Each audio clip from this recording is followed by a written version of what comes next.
Every person that I've ever encountered who has worked for any type of system has seen some type of injustice, and it makes them nervous to call it out and to say anything. But Living Undivided has created space for us to be open and honest about, like, hey, this is the injustice that I'm seeing. I don't know what to do. I don't know how to fix it. I'm scared to even say anything. But I think that Living Undivided really creates a space for us to be able to do that. It is super important to have these conversations because it puts a place and a story. Without a place and a story, you can other people or just feel nervous about people or about having the conversation. And we all want to be known. That is what I feel like propels society to move forward. It's not an idea or a theology, it's the shared humanity that brings us together.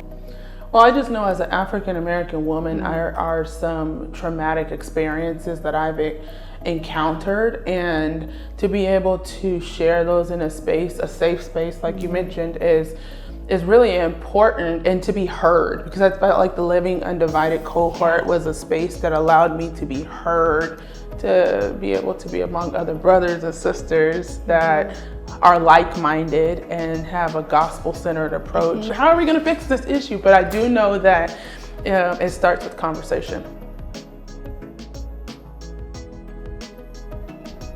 All throughout our Bible, God is standing up for people. Jesus is standing up for people who are not seen and who are not heard.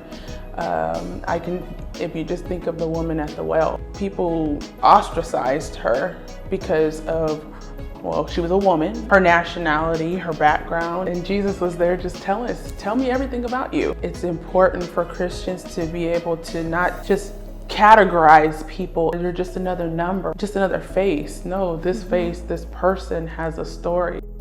The story of the gospel is a story of the Imago Dei lived out.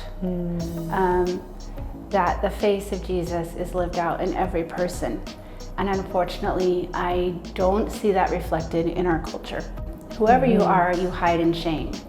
You hide in shame because you're marginalized, because you're privileged, because you're this, because you're that.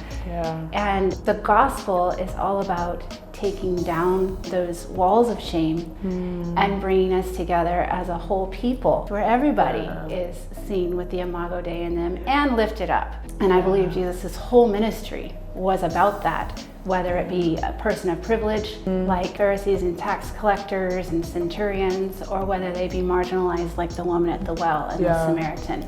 And both were valuable. I think we see people as valuable no matter where they come from. And I think with Living Undivided, we have the opportunity to see people and see their stories and see them, not just see another, oh, she's just another black woman, or she's just another white woman. It's no, this beautiful white woman created in the image of God has a story, just like this beautiful black woman who was created by God has a story. The gospel is a beautiful chorus, and unless you get all the voices in there, you're not actually singing a beautiful song. We're all showing up nervous and hopeful, and it's just stories of life experiences that we can share with each other in a safe space. It felt really safe, the way that Living Undivided has it structured. You can sit there and just be a great listener. Of course, we would encourage you to interact, but if you don't, you can be a great listener, and I'm sure there will be something that you will take from the conversations. They give pretty good guidelines to let you know this is okay, maybe not, and help guide. And there's no shaming in, oh, I said the wrong thing, or I made a mistake. It's very structured so that it's a safe place to have that conversation. I'm excited to do this and facilitate with you, and let's do it. So I'm excited Come too. show up. We're ready. We're ready. Hope to see you there.